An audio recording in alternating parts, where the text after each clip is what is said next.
तो बच्चों,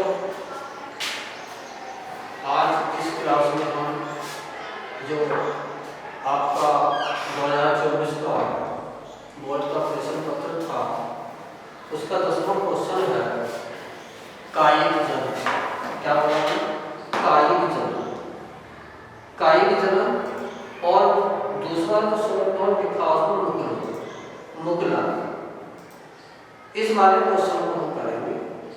10वें नंबर का एक क्वेश्चन है कायिक जन्म और मुगला। तो सबसे पहले हम बात कर लेते हैं कायिक जन्म की। किसकी बात करेंगे? कायिक जन्म की। कायिक जन्म समझने से पहले हमें ये समझना जरूरी है कि ये जन्म होता क्या है, ये प्रजनन होता क्या है। हम लोग जानते हैं संसार में तरह तरह के जीव पाए जाते हैं और वो जीव कहाँ से पैदा होते हैं, कैसे होते हैं। तो जन्म या प्रजनन की परिभाषा तो हमारे लिए जानना जरूरी है। जन्म जीवों का एक आवश्यक गुण है और इस गुण के कारण ही सभी जीव अपने जैसे जीव की उत्पत्ति करते हैं। अतः वह प्रक्रिया जिसमें जीव अपने जैसे जीवों की उत्पत्ति करते हैं जन्म की क्रिया या प्रजनन की क्रिया कहलाती है। अब ये प्रजनन या जन्म ये दो प्रकार से हो सकता है। दो प्रकार का होता है, लैंगिक जन्म यानी कि सेक्सुअल रिप्रोडक्शन और अलैंगिक जन्म यानी कि एसेक्सुअल रिप्रोडक्शन। लैंगिक जन्म में हम जानते हैं कि इसमें दो जीव पार्टिसिपेट करते हैं, दो जीव भाग लेते हैं। उनमें से एक नर होता है और एक मादा होता है। नर युग्मक यानी कि मेल गैमेट बनाता है और फीमेल यानी कि मादा फीमेल गैमेट यानी कि मादा युग्मक बनाती है। हम जानते हैं कि जो नर युग्मक है वो शुक्राणु है, स्पर्म है। हम जानते हैं कि मादा युग्मक ओवम है, अंडा है, अंडाणु है। जब ये दोनों मेल और फीमेल गैमेट या युग्मक जिन्हें हमने कहा था वो दोनों आपस में मिलते हैं, दोनों आपस में मिलने की क्रिया को कहते हैं निषेचन या फर्टिलाइजेशन। यानी कि जब नर और मादा युग्मक आपस में मिलते हैं जिसे हम निषेचन कहते हैं या फर्टिलाइजेशन कहते हैं, तो उस निषेचन के उपरांत एक रचना या संरचना का निर्माण होता है, उसे कहते हैं हम जाइगोट। क्या बोला मैं? मेरे साथ बोलो, जाइगोट। जाइगोट में फिर विभाजन होता है, वितरण होता है और एक सेल से दो सेल बनती हैं, 2 से 4 बनती हैं, 4 से 8, 8 से 16, 32, 64, 128। इस प्रकार एक खोपड़ी गैंग बन जाती है और उसके बाद कई अवस्थाओं से गुजरता हुआ यह जीव जैसे मोरूला, ब्लास्टूला, गैस्टूला, उसके बाद यह एम्ब्रियो अर्थात भ्रूण में बदल जाता है और माता के गर्भाशय में फिट हो जाता है। इस प्रकार सेक्सुअल रिप्रोडक्शन लैंगिक जन्म में दो चीजों का होना आवश्यक है, नर और मादा। जबकि एसेक्सुअल रिप्रोडक्शन यानी कि अलैंगिक जन्म में दो जीवों का होना आवश्यक नहीं होता। उसमें केवल एक जीव ही काफी है।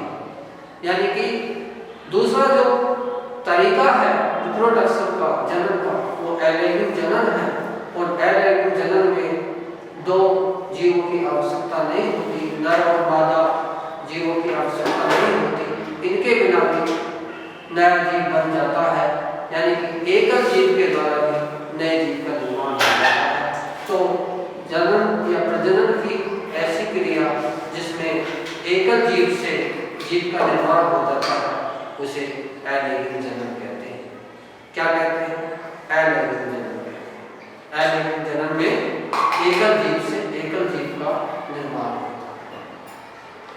ये जो अलैंगिक जनन है ये लो कैटेगरी के जीवों में पाया जाता है, जबकि जो सेक्सुअल अर्थात लैंगिक जनन है वो हायर कैटेगरी उच्च श्रेणी के जीवों में पाया जाता है। तो अब हमने ये प्रजनन या जन्म के बारे में जान लिया कि जन्म क्या होता है, प्रजनन क्या होता है, वो ये कितने प्रकार का होता है। अब आते हैं हम कायिक जनन पर कि कायिक जनन क्या है। देखो ये लिखा है कायिक जनन। अब समझ लेते हैं कि कायिक जनन क्या है। जब पौधों में बीजों के अलावा, हम जानते हैं पौधों में बीज होते हैं, पत्ती होते हैं, तने होते हैं, बहुत सारी चीजें होती हैं। तो जब जीवों में बीजों के अलावा पौधों के अन्य कायिक भाग जैसे कि पत्ती है, तना है, जड़ है, कलिकाएं हैं, बड़ है, उनके द्वारा नए पौधों का निर्माण होता है, तब उससे हम कहते हैं कायिक जनन। क्या बोलते हैं? कायिक जनन। इससे पहले एक बात और बता देना चाहता हूं मैं, जो हमने प्रजनन बताया था उसके दो विधियां बताई थी, लैंगिक जनन और अलैंगिक जनन। अलैंगिक जनन का ये पार्ट है, अलैंगिक जनन का ये प्रकार है कायिक जनन, क्योंकि अलैंगिक जनन कई प्रकार का होता है। जैसे कि अलैंगिक जनन स्पोर के द्वारा होता है, बीजाणु के द्वारा होता है, विखंडन के द्वारा होता है, पुनर्भवन के द्वारा होता है, खंडन के द्वारा होता है, पारमेला के द्वारा होता है और कायिक जनन के द्वारा होता है। कायिक जनन भी अलैंगिक जनन का एक प्रकार है। तो इस समय वार्ता चल रही है कायिक जनन की। तो कायिक जनन में हमने बताया कि जब पौधों के कुछ पौधों में बीजों के अलावा पौधों के अन्य भाग जैसे कि जड़ है, तना है, पत्ती है, कलिका है, उनके द्वारा नए पौधों का निर्माण हो जाता है, तो जनन की यह प्रक्रिया कहलाती है कायिक जनन। और पौधों में ये कायिक जनन ये एक आम बात है। तो देखने में लिखा है कायिक जनन कुछ पौधों में बीज के अतिरिक्त पौधों के कायिक भागों जैसे जड़, तना, पत्ती, पत्र, त्रैकलिकाओं के द्वारा नए पौधों का निर्माण हो जाता है, इसे कायिक जनन कहते हैं।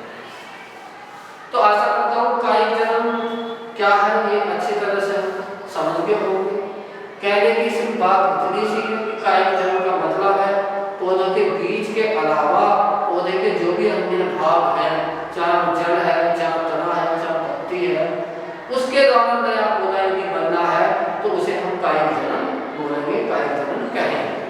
अब बात आती है कि कायिक जनन कितने प्रकार का होता है। कायिक जनन दो प्रकार का होता है। कितने प्रकार का होता है? दो प्रकार का। प्राकृतिक कायिक जनन और कृत्रिम कायिक। क्या बोला मैं? प्राकृतिक कायिक जनन और कृत्रिम कायिक जनन।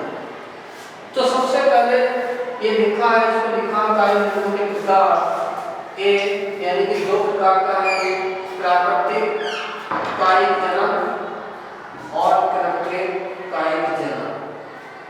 कृत्रिम कायिक जनन। अब हम प्राकृतिक कायिक जनन के बारे में बात कर लेते हैं कि प्राकृतिक कायिक जनन क्या है। देख लेते हैं प्राकृतिक कायिक जनन क्या है। लिखा है प्राकृतिक कायिक जनन की प्रकार। प्राकृतिक जनन क्या होता है पहले तो ये समझने की आवश्यकता है। कायिक जनन हमने समझ लिया, लेकिन अब हम बात करते हैं प्राकृतिक कायिक जनन की। तो प्राकृतिक कायिक जनन पौधों में होने वाली, प्रकृति में होने वाली एक सामान्य प्रक्रिया है और पौधों में प्राकृतिक कायिक जनन अपने आप पौधों के कायिक भाग जैसे जड़, तना, पत्ती द्वारा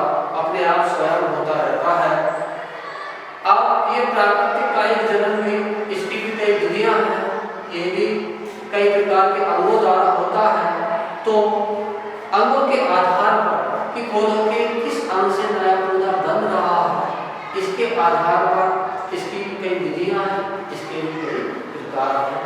तो प्राकृतिक कायिक जनन को भी कई विधियों में हम बांट सकते हैं। जैसे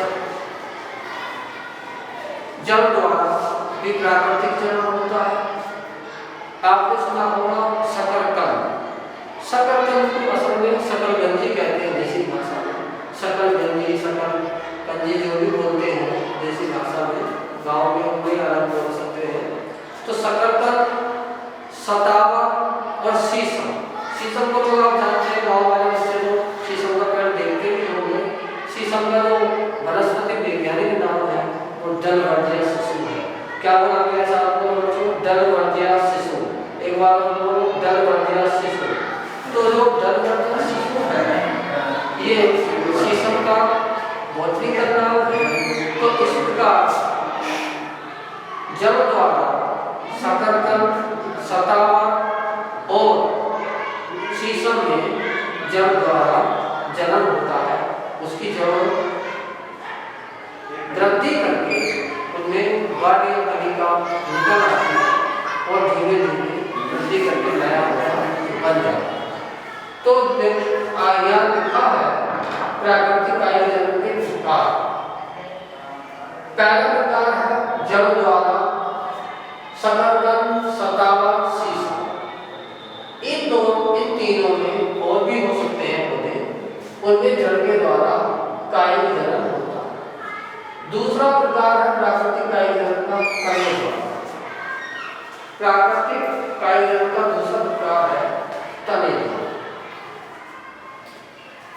कुछ पौधों में तने के द्वारा नए पौधे का निर्माण हो जाता है और तने से ही पूरा पौधा बन जाता है। तो तने के द्वारा किन किन पौधों में पौधों का निर्माण होता है, तने के द्वारा किन किन पौधों से नए पौधे बन जाते हैं, देख लेते हैं। तो तने द्वारा जो प्रजनन होता है वो केली में होता है, केले में होता है, आलू में होता है, अदरक में होता है, हल्दी में होता है, फल में होता है और दूब घास में होता है, पुदीने में होता है। दूब घास सबने देखी होगी, दूब घास जो कि घास जिस पर आप चलते फिरते हुए दूब घास सबने देखी है। और दूब घास का जो बॉटनिकल नेम है बड़े मजे का है। या कभी कभी कुछ हमें वनस्पति वैज्ञानिक नाम भी कभी कभी याद कर लेने चाहिए। साइलेनोडैक्टिलम, मेरे साथ बोलो साइलेनोडैक्टिलम, साइलेनोडैक्टिलम। ये जो साइलेनोडैक्टिलम बोला है ये दूब घास का बॉटनिकल यानी कि वनस्पति वैज्ञानिक नाम है। तो बात चलिए तने द्वारा जो प्रजनन होता है वो किस किस में होता है बताया। केली में होता है, केले में होता है, फल में होता है, आलू में होता है, अदरक में होता है, अरबी में होता है, हल्दी में होता है, पुदीने में होता है, दूब घास में होता है, इनमें होता है। एक होता है इकोनिया। इकोनिया मीन समुद्र सो, पानी में तालाब में तैरता रहता है, उसे कहते हैं समुद्र सो या इकोनिया, उसमें भी होता है। अब तीसरा जो प्रकार है प्राकृतिक कायिक जनन का वो है पत्ती के द्वारा। किसके द्वारा? पत्ती के द्वारा। कुछ पौधों में पत्ती द्वारा प्राकृतिक जनन होता है और पत्ती की सतहों पर या अग्र भाग में छोटी छोटी बड़ी कलिकाएं बन जाती हैं और वो कलिकाएं वृद्धि करके पूर्ण पौधे को जन्म देती हैं। तो पत्ती द्वारा जो जनन होता है वो किस किस में होता है? पत्थर चिटा में होता है। पत्थर चिटा आप लोगों ने देखा होगा, ऐसा होता है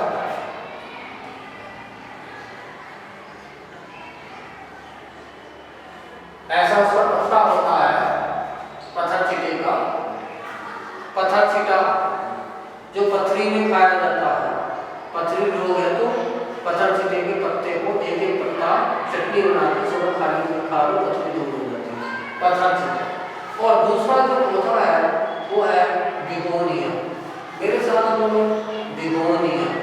बिगोनिया में भी पत्ती के द्वारा प्रजनन कायिक प्रजनन होता है। अब कायिक जनन का प्राकृतिक जनन का अगला प्रकार है पत्र त्रैकणिकाओं का। पहले तो ये हमें समझ में बात आनी चाहिए कि पत्र त्रैकणिकाएं क्या होती हैं। कणिकाएं या बर्ड, इसका तो नाम आपने सुना है। जब कुछ कणिकाएं अपने अंदर भोजन को संचित कर लेती हैं, भोजन को इकट्ठा कर लेती हैं, तो वो वृद्धि करके पत्र त्रैकणिकाओं में बदल जाती है। ये पत्र त्रैकणिकाएं वृद्धि करके नए पौधे को जन्म देती हैं और पत्र त्रैकणिकाओं द्वारा जो जनन होता है वो होता है फटीबूटी। फटीबूटी पौधे का नाम है, ओगजेलिस जिसे कहते हैं। क्या बोला मैं? ओगजेलिस। ओगजेलिस द्वारा या फटीबूटी द्वारा पत्र त्रैकणिकाओं द्वारा जन्म फटीबूटी में होता है, ओगजेलिस में होता है, रतालू में होता है और रामबांस में होता है। रामबांस में भी पत्र त्रैकणिकाओं द्वारा जन्म होता है प्राकृतिक कायिक। इस प्रकार प्राकृतिक कायिक जनन के प्रकार हमने पढ़े और कौन कौन से प्रकार पढ़े?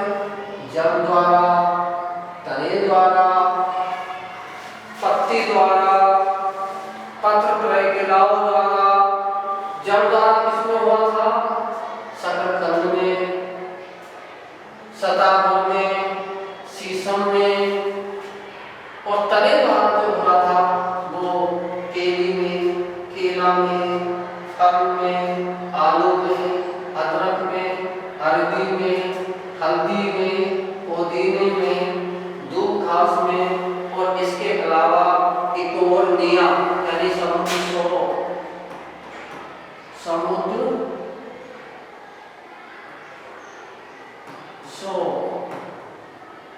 समुद्र शोध में भी इस प्रकार का जन्म होता है।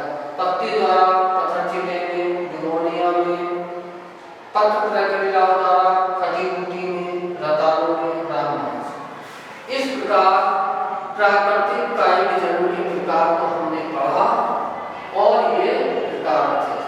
अब आते हैं हम कायिक जनन के कृत्रिम कायिक जनन। इस पर आते हैं कृत्रिम कायिक जनन, क्योंकि कायिक जनन को हमने दो भागों में बांटा था ना, एक तो प्राकृतिक कायिक जनन था और दूसरा था कृत्रिम कायिक जनन। अब हम कृत्रिम कायिक जनन पर आते हैं।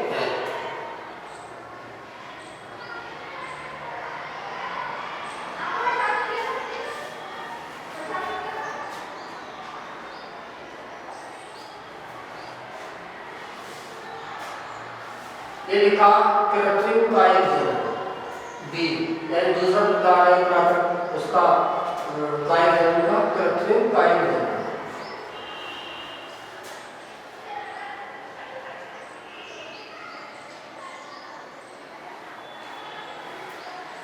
तो बात कर लेते हैं कृत्रिम कायिक जनन, आर्टिफिशियल वेजिटेटिव रिप्रोडक्शन, कृत्रिम कायिक जनन। और सबसे पहले कृत्रिम कायिक जनन क्या होता है?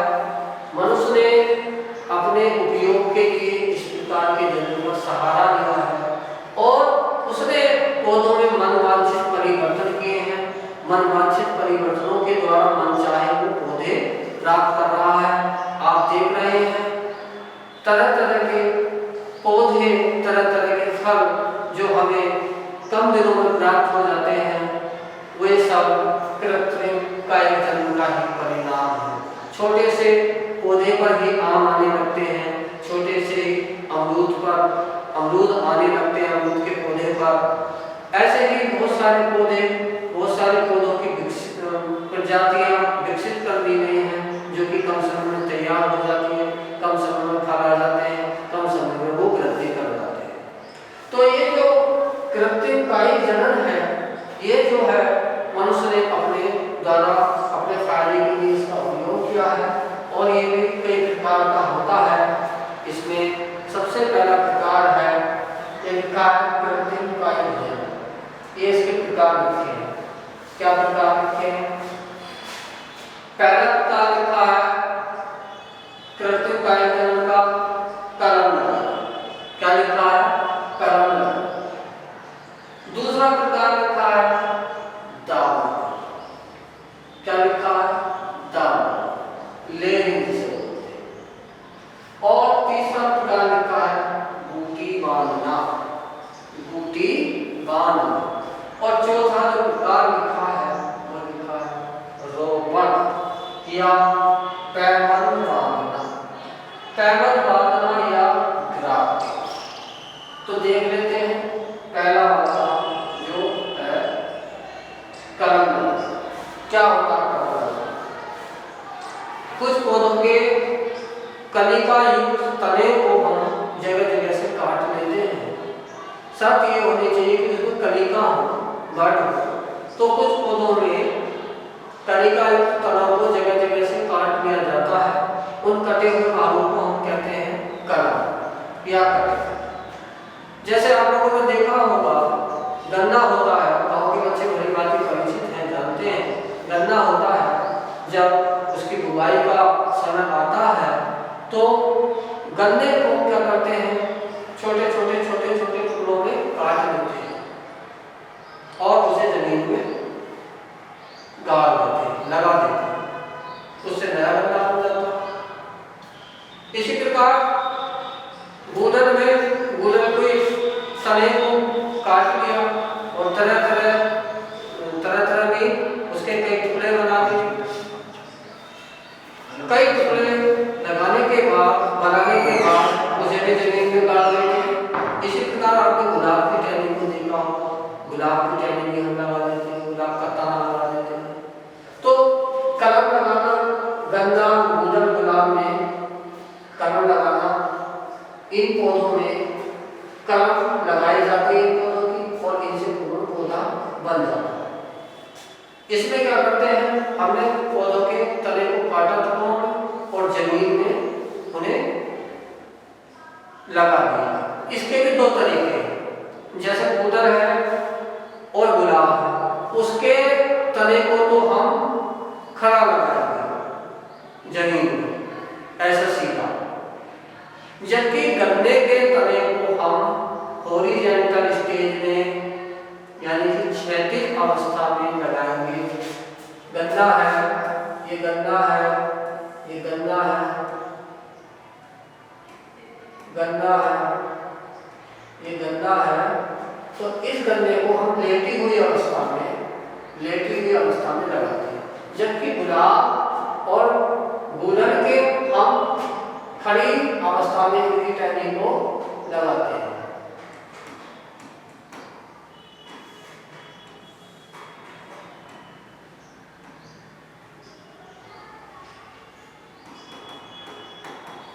तो गूदन गन्ने को हम खड़ी अवस्था में लगाते हैं और हम गूदन व गुलाब को हम खड़ी अवस्था में लगाते हैं, गन्ने को हम लेटी हुई अवस्था में जमीन में लगा देते हैं। कुछ दिन बाद इनकी जो कलिकाएं हैं, इनसे इनमें वृद्धि होती है और इनसे नया पौधा निकलता है, नया पौधा निकलता है। गन्ने में देखा होगा पुराने पौधे से उसके बगल में, जिसे हम क्या बोलते हैं, गाँव में बोलते हैं, जो पुराना गन्ना होता है उसके बराबर से नया गन्ना या वो निकलता है, जिसे हम कल्ला कहते हैं। कल्ला कि कल्ला निकल आता, कल्ली निकल आती, वो कल्ली फिर दूसरे नए गन्ने में बदल जाती है वृद्धि में। अब सेकंड प्रकार का दाब लगाना, दाब लगाना जिसे अंग्रेजी में बोलते हैं लेयरिंग। ये क्या है? ये भी कृत्रिम कायीकरण की एक विधि है। दाब लगाने में क्या होता है, किसी पौधे की शाखा को हम झुकाते हैं और झुकाकर उसे नम भूमि में दाब देते हैं। कुछ दिनों बाद जो हमने पौधे की शाखा झुकाकर जमीन में दाबी थी, उस शाखा से जड़ें निकल आती हैं और नई पौध तैयार हो जाती है। उस नई पौध को मूल पौधे से अलग कर लेते हैं और वह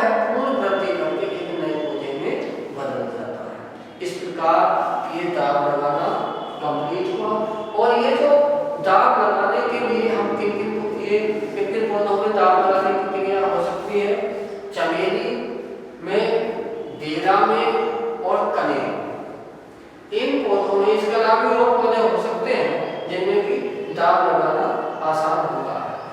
नेक्स्ट जो प्रकार है, नेक्स्ट जो तरीका है वो है बूटी बांधना। क्या है?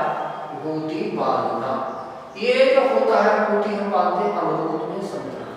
अब ये बूटी कैसे बांधते हैं? बूटी बांधना क्या होता है? होता क्या है, जैसे अमरूद है, संतरा है, उसकी एक शाखा को हम छील लेते हैं और उस शाखा को छील कर उसके ऊपर हम टाट लपेट देते हैं, नम टाट लपेट देते हैं और उसके ऊपर एक घड़ा लटका देते हैं। उस घड़े में निचली साइड में छिद्र कर देते हैं और उस छिद्र से एक रस्सी निकाल कर बूटी पर लपेट देते हैं ताकि घड़े से पानी रस्सी के द्वारा उस बूटी पर आता रहे, बूटी नम बनी रहे। और वो जो बूटी है कुछ दिनों बाद उस बूटी से जड़ें निकलना स्टार्ट हो जाती है। फिर उस बूटी को नीचे से हम काट लेते हैं। क्या कर लेते हैं? उस बूटी को नीचे से हम काट लेते हैं और काट कर उसे फिर दोबारा जमीन में लगा देते हैं, उससे फिर नया पौधा बन जाता है। इस प्रकार ये बूटी लगाना हुआ, ये अमरूद और संतरे को होता है। इसे मैं चित्र द्वारा समझा देता हूँ। बूटी कैसे बांधते हैं?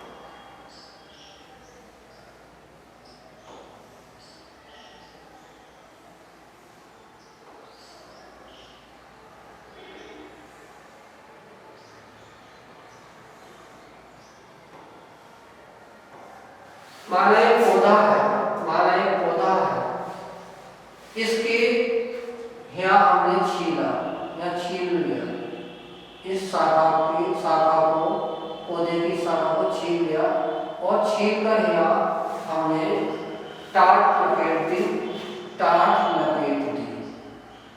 इसके ऊपर इस वाली शाखा में हमने एक घड़ा लटका दिया, एक घड़ा लटका दिया।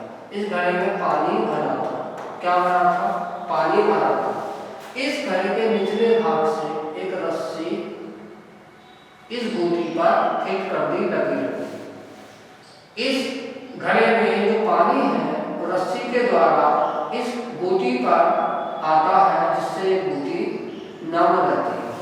कुछ दिनों बाद क्या होता है, इस बूटी में जड़ आ जाती है, जड़ आ जाती है और पत्ती भी बनने लगती है, जड़ आ जाती है और पत्ती भी बनने लगती है।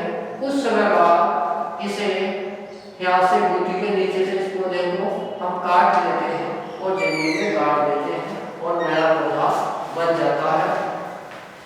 नेक्स्ट लास्ट बचा रोपण या पैवल करवाना। सबसे लास्ट में बचा रोपण या पैवल करवाना या ग्राफ्टिंग। हम क्या करते हैं, इसमें एक घटिया किस्म के पौधे को लेते हैं, दूसरे अच्छे क्वालिटी के पौधे को लेते हैं। घटिया किस्म के पौधे के तने पर अच्छी किस्म के पौधे के तने को ग्राफ्ट कर देते हैं, उसे जोड़ देते हैं।